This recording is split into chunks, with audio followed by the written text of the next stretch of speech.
Você vai ouvir a continuação do capítulo 6 de O Livro dos Espíritos, livro 2 da Vida Espírita. Escolha das provas. Pergunta 258. Quando na erraticidade, antes de começar nova existência corporal, tem o espírito consciência e previsão do que lhe sucederá no curso da vida terrena? Resposta dos espíritos. Ele próprio escolhe o gênero de provas por que há de passar, e nisso consiste o seu livre arbítrio. Item A. Não é Deus, então, quem lhe impõe as tribulações da vida, como castigo? Nada ocorre sem a permissão de Deus. Porquanto foi Deus quem estabeleceu todas as leis que regem o universo, e de agora perguntar por que decretou ele essa lei e não aquela? Dando ao espírito a liberdade de escolher, Deus lhe deixa a inteira responsabilidade de seus atos e das consequências que esses tiverem. Nada lhe estorva o futuro. Abertos se lhe acham assim o caminho do bem como o do mal. Se vier a sucumbir, restar-lhe-á a consolação de que nem tudo se lhe acabou e que a bondade divina lhe concede a liberdade de recomeçar o que foi mal feito. Demais, cumpre se distinga o que é obra da vontade de Deus do que o é da do homem. Se um perigo vos ameaça, não foste vós quem criou, e sim Deus. Vosso, porém, foi o desejo de que a ele vos expordes, por haverdes visto nisso um meio de progredirdes, e Deus o permitiu. 259. Do fato de pertencer ao espírito a escolha do gênero de provas que deve sofrer, seguir-se-á que todas as tribulações que experimentamos na vida, nós as previmos e buscamos? Não. Todas não, porque não escolhestes e previste tudo o que vos sucede no mundo, até as mínimas coisas. Escolhestes apenas o gênero das provações. As particularidades correm por conta da posição em que vos achais. São, muitas vezes, consequências das vossas próprias ações. Escolhendo, por exemplo, nascer entre malfeitores, sabia o espírito a que arrastamentos se expunha. Ignorava, porém, quais os atos que viria a praticar. Esses atos resultam do exercício de sua vontade, ou do seu livre arbítrio. Sabe o espírito que, escolhendo tal caminho, terá que sustentar lutas de determinada espécie. Sabe, portanto, de que natureza serão as vicissitudes que se lhe depararão, mas ignora se verificará este ou aquele êxito. Os acontecimentos secundários se originam das circunstâncias e da força mesma das coisas. Previstos só são os fatos principais, os que influem no destino. Se tomares uma estrada cheia de sulcos profundos, sabes que terás de andar cautelosamente, porque há muitas probabilidades de caíres. Ignoras, contudo, em que ponto cairás, e bem pode suceder que não caias, se fores bastante prudente. Se ao percorreres uma rua, uma telha te cair na cabeça, não creias que estava escrito, segundo vulgarmente se diz. 260. Como pode o espírito desejar nascer entre gente de má vida? Forçoso é que seja posto no meio onde possa sofrer a prova que pediu. Pois bem, é necessário que haja analogia. Para lutar contra o instinto do roubo, preciso é que se ache em contato com gente dada à prática de roubar. Item A. Assim, se não houvesse na terra gente de maus costumes, o espírito não encontraria aí meio apropriado ao sofrimento de certas provas? E seria isso de lastimar-se? É o que ocorre nos mundos superiores, onde o mal não penetra. Eis porque, nestes mundos, só há espíritos bons. Fazei que em breve o mesmo se dê na terra. 261. Nas provações, porque lhe cumpre passar para atingir a perfeição, tem o espírito que sofrer tentações de todas as naturezas? Tem que se achar em todas as circunstâncias que possam excitar-lhe orgulho, a inveja, a avareza, a sensualidade, etc.? Certo que não, pois bem sabeis Haver espíritos que desde o começo tomam um caminho que os exime de muitas provas. Aquele, porém, que se deixa arrastar para o mau caminho, corre todos os perigos que o inçam. Pode um espírito, por exemplo, pedir a riqueza e ser-lhe esta concedida. Então, conforme o seu caráter, poderá tornar-se avaro ou pródigo, egoísta ou generoso, ou ainda lançar-se a todos os gozos da sensualidade. Daí não se segue, entretanto, que haja de forçosamente passar por todas as tendências. 262. Como pode o espírito, que em sua origem é simples, ignorante e carecido de experiência, escolher uma existência com conhecimento de causa e ser responsável por sua escolha? Deus lhe supre a inexperiência, traçando-lhe o caminho que deve seguir, como fazeis com a criancinha. Deixa-o, porém, pouco a pouco, à medida que o seu livre-arbítrio se desenvolve, senhor de proceder à escolha, e só então é que muitas vezes lhe acontece extraviar-se. Tomando o mau caminho por desatender os conselhos dos bons espíritos. A isso é o que se pode chamar a queda do homem. Item A. Quando o espírito goza do livre-arbítrio, a escolha da existência corporal dependerá sempre exclusivamente de sua vontade? Ou essa existência lhe pode ser imposta como expiação pela vontade de Deus? Deus sabe esperar. Não apressa a expiação. Todavia, pode impor certa existência a um espírito quando este, pela sua inferioridade ou má vontade, não se mostra apto a compreender o que lhe seria mais útil, e quando vê que tal existência servirá para a purificação e o progresso do espírito, ao mesmo tempo em que lhe sirva de expiação. 263. O espírito faz a sua escolha logo depois da morte? Não. Muitos acreditam na eternidade das penas, o que, como já se vos disse, é um castigo. 264. Que é o que dirige o espírito na escolha das provas que queira sofrer?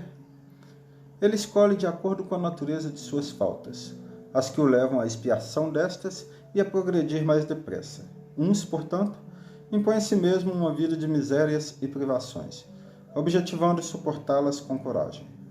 Outros preferem experimentar as tentações da riqueza e do poder, muito mais perigosas, pelos abusos e má aplicação a que podem dar lugar, pelas paixões inferiores que um e outros desenvolvem. Muitos, finalmente, se decidem a experimentar suas forças nas lutas que terão de sustentar em contato com o vício. 265. Havendo espíritos que por provação escolhem o contato do vício, outros não haverá que o busquem por simpatia e pelo desejo de viverem no meio conforme aos seus gostos, ou para poderem entregar-se materialmente a seus pendores materiais? Há sem dúvida, mas tão somente entre aqueles cujo senso moral ainda está pouco desenvolvido. A prova vem por si mesma e eles a sofrem mais demoradamente. Cedo ou tarde, compreendem que a satisfação de suas paixões brutais lhes acarretou deploráveis consequências, que eles sofrerão durante um tempo que lhes parecerá eterno, e Deus os deixará nessa persuasão até que se tornem conscientes da falta em que incorreram e peçam por impulso próprio, lhes seja concedido resgatá-la mediante úteis provações. 266. Não parece natural que se escolham as provas menos dolorosas? Pode parecer-vos a vós, ao espírito não. Logo que este se desliga da matéria, cessa toda a ilusão, e outra passa a ser a sua maneira de pensar. Explicação de Kardec. Sob a influência das ideias carnais, o homem na terra só vê das provas o lado penoso. Tal a razão de lhe parecer natural sejam escolhidos as que, do seu ponto de vista, podem coexistir com os gozos materiais. Na vida espiritual, porém, compara esses gozos fugazes e grosseiros com a inalterável felicidade que lhe é dado a entrever, e desde logo nenhuma impressão mais lhe causam os passageiros sofrimentos terrenos. Assim, pois, o espírito pode escolher prova muito rude e, consequentemente, uma angustiada existência, na esperança de alcançar depressa um estado melhor, como o doente escolhe muitas vezes o remédio mais desagradável para se curar de pronto. Aquele que intenta ligar seu nome à descoberta de um país desconhecido não procura trilhar a estrada florida. Conhece os perigos a que se arrisca, mas também sabe que o espera a glória, se lograr bom êxito. A doutrina da liberdade que temos de escolher as nossas existências e as provas que devamos sofrer deixa de parecer singular, desde que se atenda a que os espíritos, uma vez desprendidos da matéria, apreciam as coisas de modo diverso da nossa maneira de apreciá-los. Divisam a meta, que bem diferente é para eles dos gozos fugitivos do mundo. Após cada existência, veem o passo que deram e compreendem o que ainda lhes falta em pureza para atingirem aquela meta. Daí o se submeterem voluntariamente a todas as vicissitudes da vida corpórea, solicitando as que possam fazer que alcance mais presto. Não há, pois, motivo de espanto no fato de o espírito não preferir a existência mais suave. Não lhe é possível, no estado de imperfeição em que se encontra, gozar de uma vida isenta de amarguras. Ele o percebe e, precisamente para chegar a fruí-la, é que trata de se melhorar. Não vemos, aliás, todos os dias exemplos de escolhas tais? Que faz o homem que passa uma parte de sua vida a trabalhar sem trégua, nem descanso, para reunir haveres que lhe asseguram bem-estar, se não desempenhar uma tarefa que a si mesmo se impôs, tendo em vista o melhor futuro? O militar que se oferece para uma perigosa missão, o navegante que afronta não menores perigos, por amor da ciência ou no seu próprio interesse, que fazem também eles, se não sujeitar-se a provas voluntárias, de que lhes advirão honras e proveito, se não sucumbirem, a que se não submete ou expõe o homem pelo seu interesse ou pela sua glória? E os concursos não são também todas provas voluntárias a que os concorrentes se sujeitam, com o fito de avançarem na carreira que escolheram? Ninguém galga qualquer posição na ciência, nas artes, na indústria, se não passando pela série das posições inferiores, que são outras tantas provas. A vida humana é, pois, cópia da vida espiritual. Nela se nos deparam em ponto pequeno todas as peripécias da outra.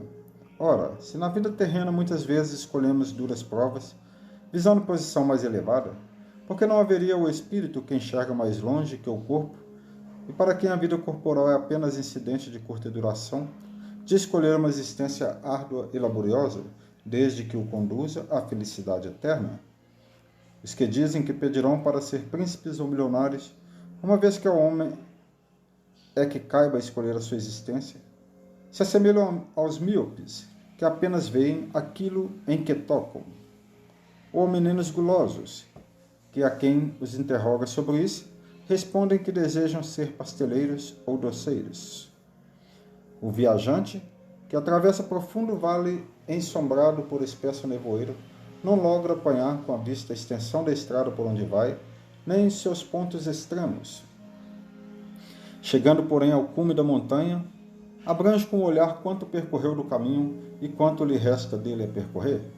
Divisa-lhe o termo, vê os obstáculos que ainda terá de transpor e combina então os meios mais seguros de atingi-lo. O espírito encarnado é qual viajante no sopé da montanha. Desenleado dos liames terrenais, sua visão tudo domina, como a daquele que sucumbiu à crista da serrania. Para o viajor, no termo da sua jornada está o repouso após a fadiga. Para o espírito, está a felicidade suprema após as tribulações e as provas.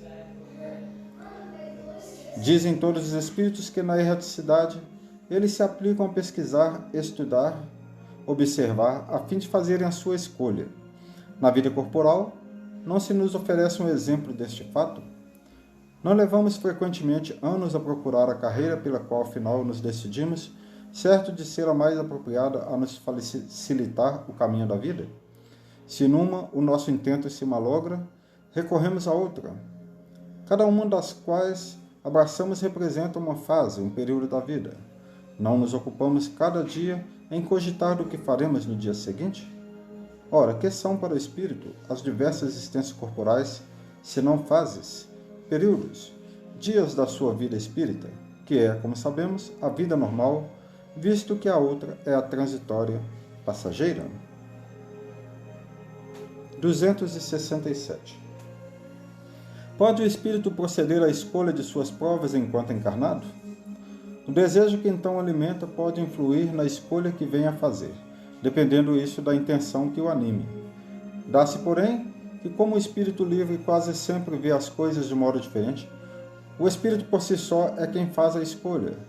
Entretanto, ainda uma vez o dizemos, possível lhe é fazê-la, mesmo na vida material, por isso que há sempre momentos em que o espírito se torna independente da matéria que lhe serve de habitação.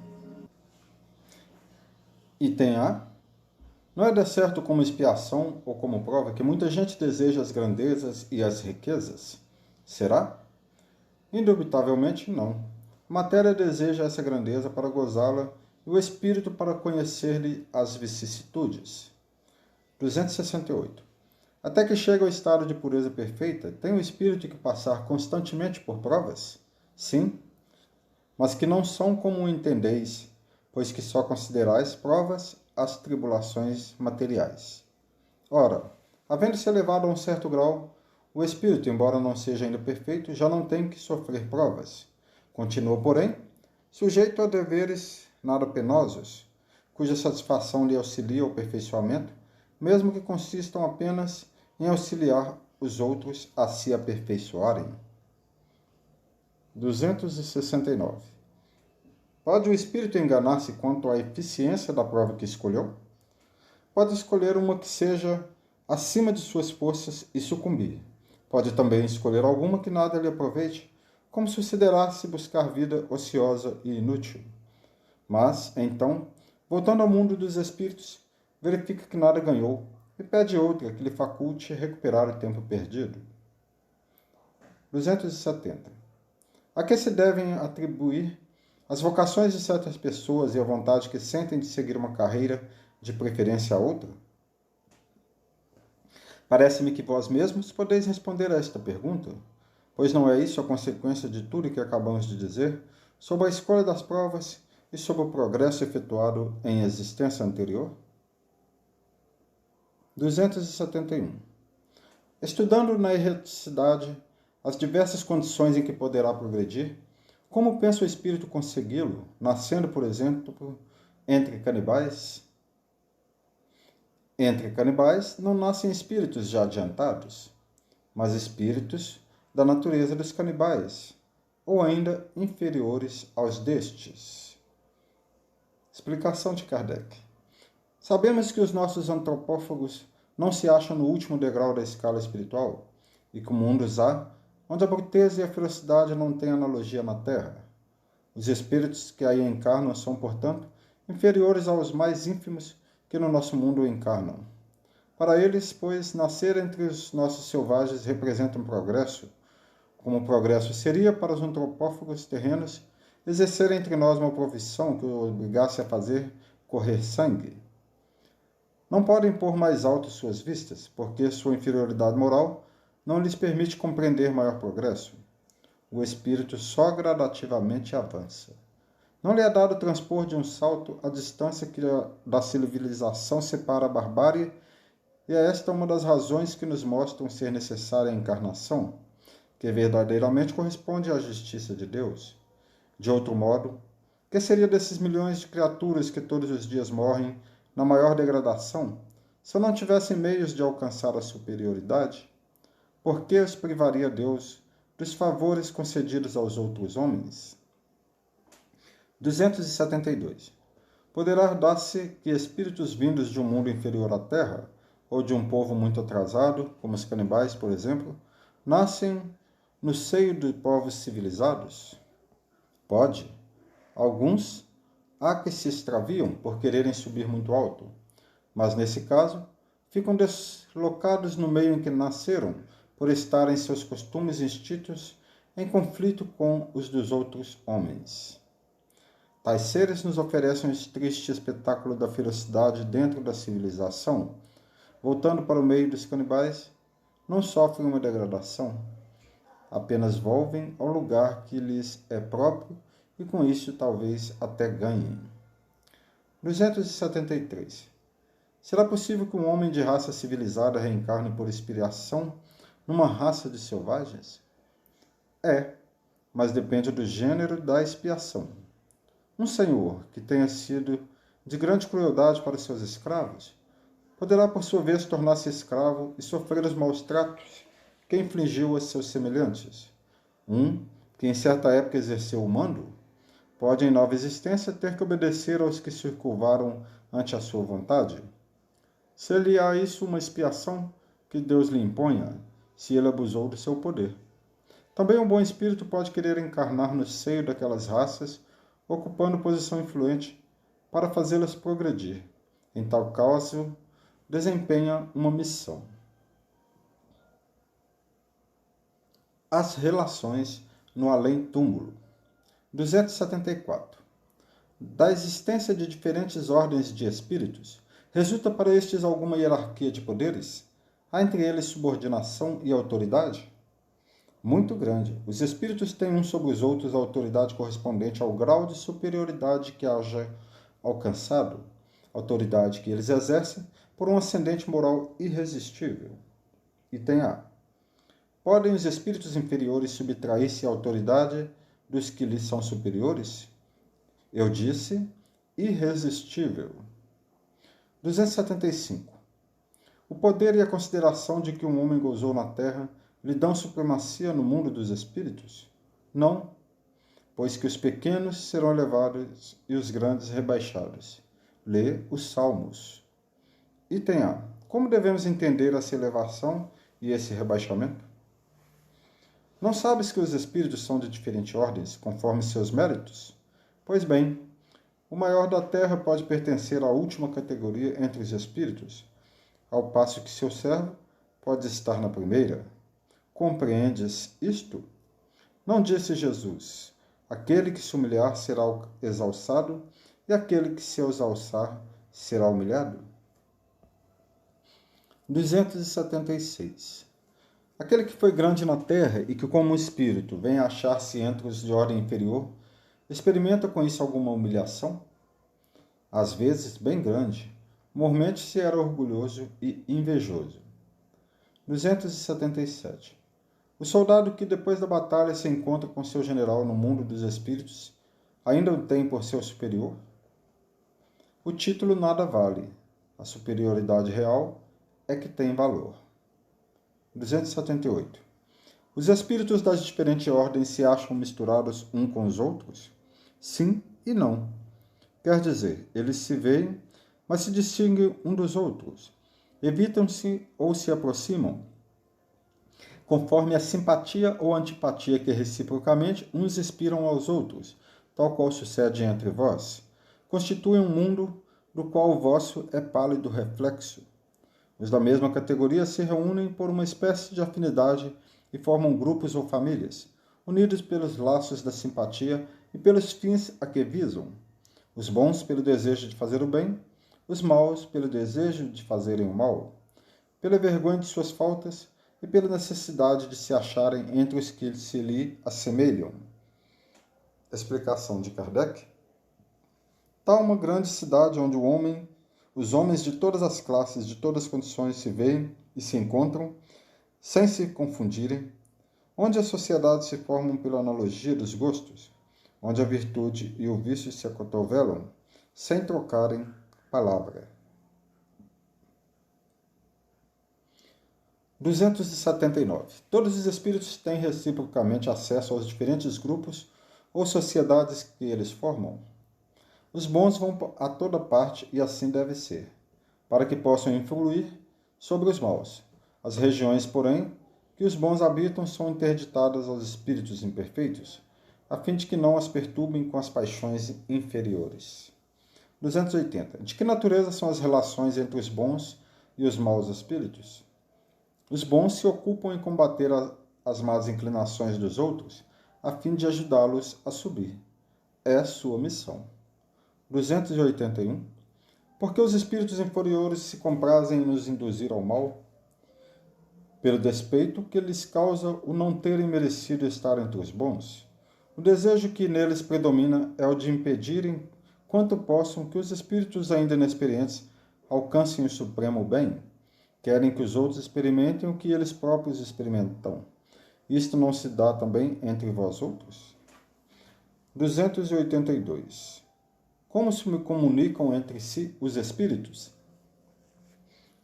Eles se veem e se compreendem. A palavra é material. É o reflexo do espírito. O fluido universal estabelece entre eles constante comunicação. É o veículo da transmissão de seus pensamentos. Como para vós, o ar é o do som. É uma espécie de telégrafo universal que liga todos os mundos e permite que os espíritos se correspondam de um mundo a outro. 283. Podem os espíritos reciprocamente dissimular seus pensamentos? Podem ocultar-se um dos outros? Não. Para os espíritos tudo é patente, sobretudo para os perfeitos. Podem afastar-se um dos outros, mas sempre se veem. Isto, porém, não constitui regra absoluta, porquanto certos espíritos podem muito bem tornar-se invisíveis a outros espíritos se julgarem útil fazê-lo. 284. Como podem os espíritos, não tendo corpo, comprovar suas individualidades e distinguir-se dos outros seres espirituais que os rodeiam? Comprovam suas individualidades pelo perispírito, que os torna distinguíveis uns dos outros, como faz o corpo entre os homens. 285. Os espíritos se reconhecem por terem coabitado a terra? O filho reconhece o pai, o amigo reconhece o seu amigo? Perfeitamente, e assim, de geração em geração. Item A. Como é que os que se conheceram na terra se reconhecem no mundo dos espíritos? Vemos a nossa vida pretérita e lemos nela como em um livro. Vendo-a dos nossos amigos e de nossos inimigos, aí vemos a passagem deles da vida corporal a outra. 286. Deixando seus despojos mortais, a alma vê imediatamente os parentes e amigos que a precederam no mundo dos espíritos? Imediatamente, ainda aqui, não é o termo próprio. Como já dissemos, é necessário algum tempo para que ela se reconheça e si mesma e alige o véu material. 287. Como é acolhida a alma no seu regresso ao mundo dos espíritos? A do justo, como bem-amado irmão, desde muito tempo esperado. A do mal, como um ser desprezível. 288. Que sentimento desperta nos espíritos impuros a chegada entre eles de outro espírito mau? Os maus ficam satisfeitos quando veem seres que se lhes assemelham e privados também da infinita ventura, qual na terra um tratante entre seus iguais. 289. Nossos parentes e amigos costumam vir-nos ao encontro quando deixamos a terra? Sim, os espíritos vão ao encontro da alma a quem são afeiçoados. Felicitam-na como se regressasse de uma viagem, por haver escapado aos perigos da estrada e ajudam-na a desprender-se dos liames corporais. É uma graça concedida aos bons espíritos o lhes virem ao encontro os que os amam, ao passo que aquele que se acha maculado permanece em isolamento, ou só tem a rodeá-lo os que lhe são semelhantes. É uma punição. Os parentes e amigos sempre se reúnem depois da morte? Depende isso da elevação deles e do caminho que seguem, procurando progredir. Se um está mais adiantado e caminha mais depressa do que o outro, não podem os dois conservar-se juntos. Ver-se-ão de tempos a tempos, mas não estarão reunidos para sempre, senão quando puderem caminhar lado a lado, ou quando se houverem igualado na perfeição. Acresce que a privação de ver os parentes e amigos é às vezes uma punição. Relação de simpatia e antipatia entre os espíritos. Metades eternas. 291. Além da simpatia geral, oriunda das semelhanças que entre eles existam, votam-se os espíritos recíprocas afeições particulares? Do mesmo modo que os homens, sendo, porém, que mais forte é o laço que prende os espíritos uns aos outros, quando carentes do corpo material, porque então esse laço não se acha exposto às vicissitudes das paixões. 292. Alimentam ódio entre si os espíritos? Só entre os espíritos impuros há ódio, e são eles que insuflam nos homens as inimizades e as dissensões. 293. Conservarão ressentimento um do outro no mundo dos espíritos dois seres que foram inimigos na terra? Não. Compreenderão que era estúpido o ódio, que se votavam mutuamente, e pueril o motivo que o inspirava. Apenas os espíritos imperfeitos conservam uma espécie de animosidade, enquanto se não purificam. Se foi unicamente um interesse material o que os inimizou, nisso não pensarão mais, por pouco desmaterializados que estejam. Não havendo entre eles antipatia e tendo deixado de existir a causa de suas desavenças, aproximam-se um dos outros com prazer. Sucede como entre dois colegiais que, chegando à idade da ponderação, reconhece a puerilidade de suas dissensões infantis e deixam de se mal querer. 294. A lembrança dos atos maus que dois homens praticaram um contra o outro constitui obstáculo a que entre eles reine simpatia? Essa lembrança os induz a se afastarem um do outro. 295. Que sentimento anima depois da morte aqueles a quem fizemos mal neste mundo? Se são bons, eles vos perdoam, segundo o vosso arrependimento. Se maus, é possível que guardem ressentimento do mal que lhes fizeste e vos persigam até não raro em outra existência. Deus pode permitir que assim seja por castigo. 296. São susceptíveis de alterar-se as afeições individuais dos espíritos? Não, por não estarem eles sujeitos a enganar-se. Falta-lhes a máscara sob que se escondem os hipócritas. Daí vem que, sendo puros, suas afeições são inalteráveis. Suprema felicidade lhes advém do amor que os une. 297. Continua a existir sempre no mundo dos espíritos a afeição mútua que dois seres se consagraram na terra? Sem dúvida, desde que originada de verdadeira simpatia. Se, porém, nasceu principalmente de causas de ordem física, desaparece com a causa. As afeições entre os espíritos são mais sólidas e duráveis do que na terra, porque não se acham subordinadas aos caprichos dos interesses materiais e do amor próprio. 298. As almas que devam unir-se estão desde suas origens predestinadas a essa união, e cada um de nós tem, em alguma parte do universo, sua metade, a que fatalmente um dia se reunirá? Não, não há união particular e fatal de duas almas. A união que há é a de todos os espíritos, mas em graus diversos, segundo a categoria que ocupam, isto é, segundo a perfeição que tenham adquirido. Quanto mais perfeitos, tanto mais unidos. Da discórdia nascem todos os males dos humanos. Da concórdia resulta a completa felicidade. Em que sentido se deve entender a palavra metade, de que alguns espíritos se servem para designar os espíritos simpáticos? A expressão é inexata. Se um espírito fosse a metade do outro, separados os dois, estariam ambos incompletos. 300. Se dois espíritos perfeitamente simpáticos se reunirem, estarão unidos para todos sempre ou poderão separar-se e unir-se a outros espíritos? Todos os espíritos estão reciprocamente unidos. Falo dos que atingiram a perfeição nas esferas inferiores, desde que um espírito se eleva, já não simpatiza como dantes, com os que lhe ficaram abaixo. 301. Dois espíritos simpáticos são um complemento um do outro, ou a simpatia entre eles existente é resultado de identidade perfeita? A simpatia que atrai um espírito para o outro resulta da perfeita concordância de seus pendores e instintos. Se um tivesse que completar o outro, perderia sua individualidade. 302. A identidade necessária à existência da simpatia perfeita apenas consiste na analogia dos pensamentos e sentimentos, ou também na uniformidade dos conhecimentos adquiridos, na igualdade dos graus de elevação. 303. Podem tornar-se futuros simpáticos espíritos que presentemente não o são? Todos o serão.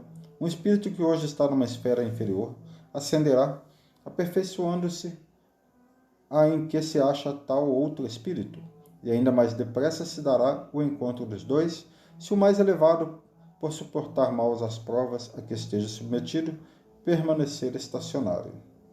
Item A. Podem deixar de ser simpáticos um ao outro dois espíritos que já o sejam? Certamente, se um deles for preguiçoso. Resposta de Kardec. A teoria das metades eternas encerra uma simples figura, representativa da união de dois espíritos simpáticos. Trata-se de uma expressão usada até na linguagem vulgar e que se não deve tomar ao pé da letra. Não pertencem, de certo, a uma ordem elevada os espíritos que a empregaram.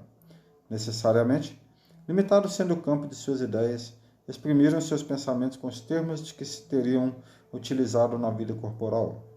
Não se deve, pois, aceitar a ideia de que, criado um para o outro, dois espíritos tenham fatalmente que se reunir um dia na eternidade, depois de haverem estado separados por tempo mais ou menos longo. Recordação da existência corpórea. Lembra-se o espírito de sua existência corporal?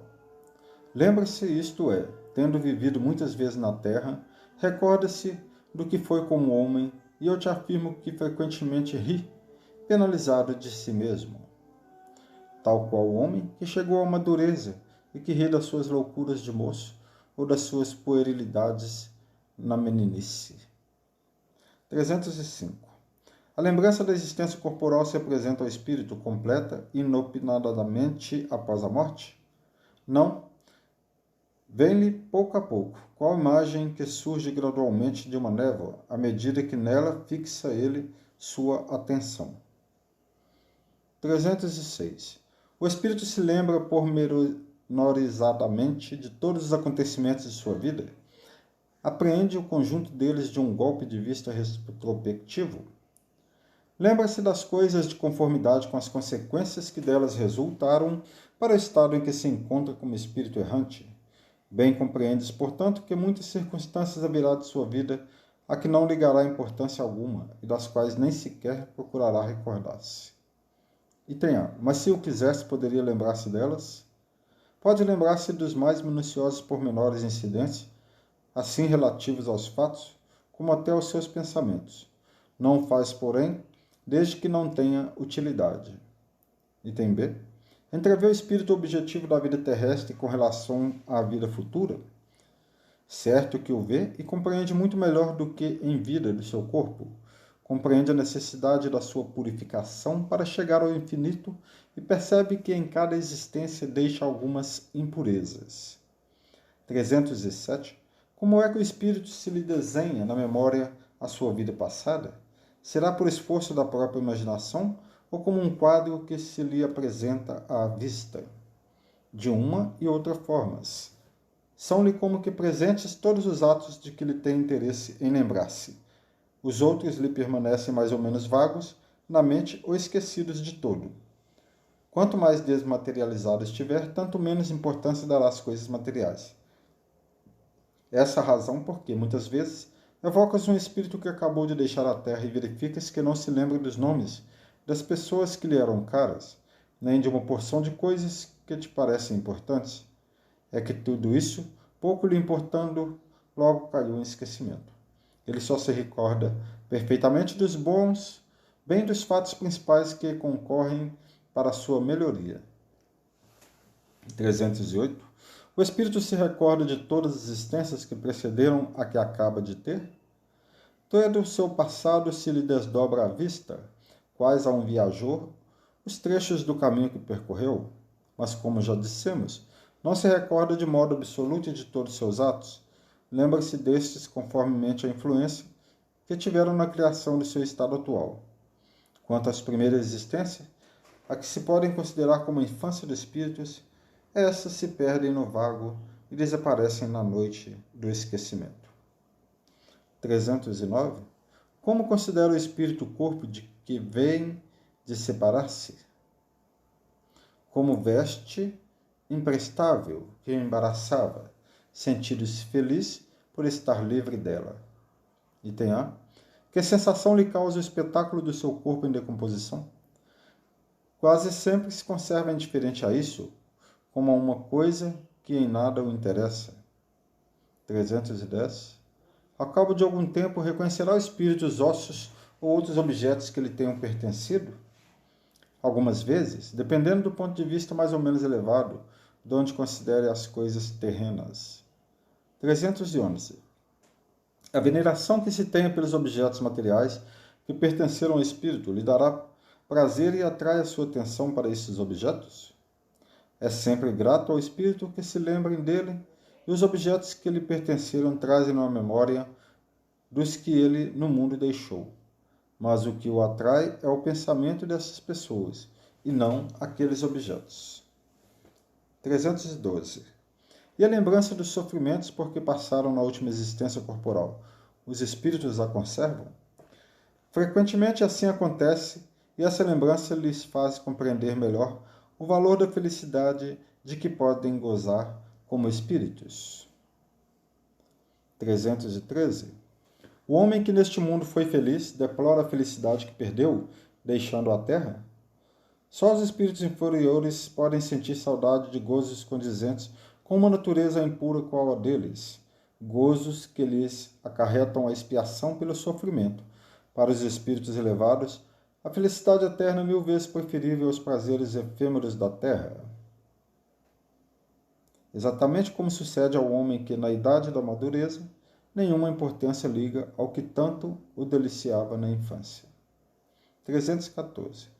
Aquele que deu começo a trabalhos de vulto com um fiúcio e que os vê interrompidos pela morte, lamenta no outro mundo tê-los deixado por acabar? Não, porque vê que outros estão destinados a concluí-los. Trata, ao contrário, de influenciar outros espíritos humanos para que os ultimem. Seu objetivo na Terra era o bem da humanidade. O mesmo objetivo continua a ter no mundo dos espíritos. 315. E o que deixou trabalhos de arte ou de literatura conserva pelas suas obras o amor que lhes tinha quando vivo? De acordo com a sua elevação, aprecia-as de outro ponto de vista, e não é raro condene o que maior admiração lhe causava. 316. No além, o espírito se interessa pelos trabalhos que se executam na terra e pelo progresso das artes e das ciências, conforme a sua elevação ou a missão que possa ter que desempenhar. Muitas vezes o que vos parece magnífico bem pouco é para certos espíritos, que então o admiram como o sábio admira a obra de um estudante. Atentam apenas no que prove a elevação dos encarnados e seus progressos. 317. Após a morte, conservam os espíritos o amor da pátria? O princípio é sempre o mesmo. Para os espíritos elevados, a pátria é o universo.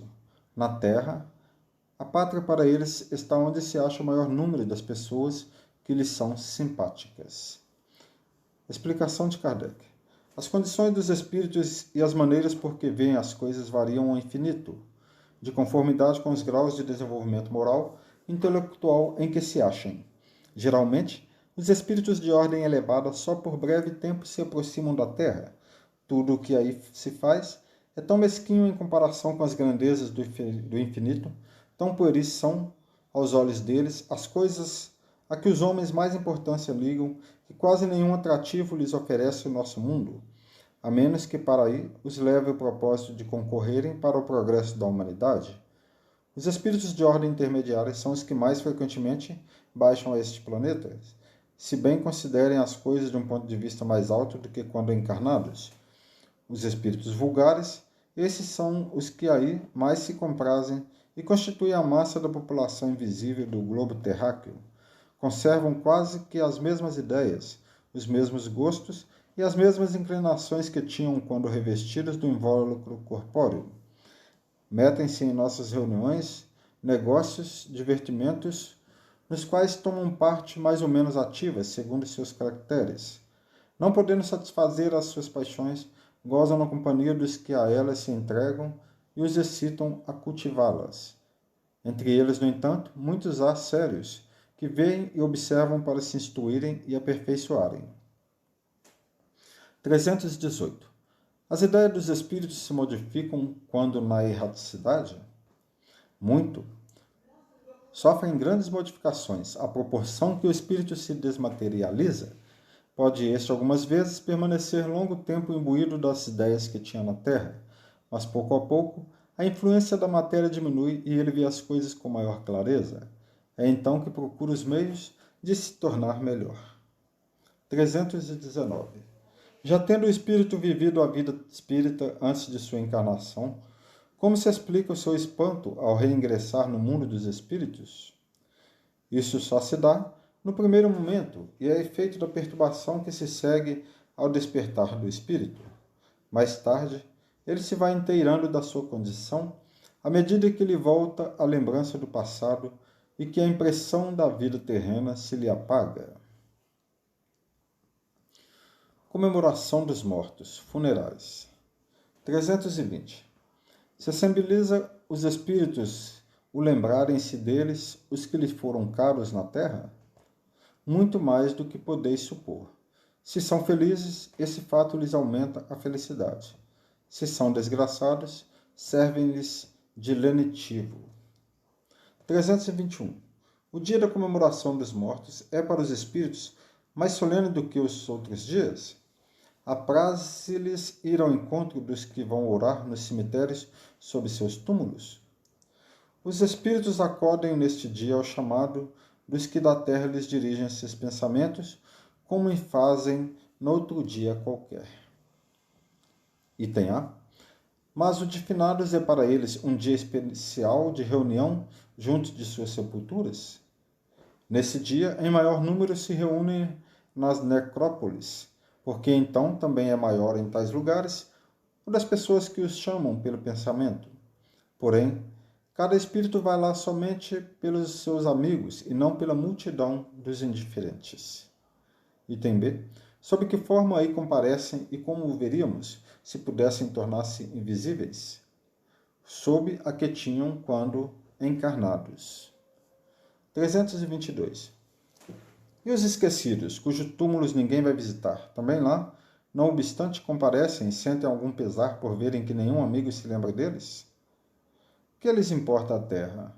Só pelo coração nos achamos a ela presos.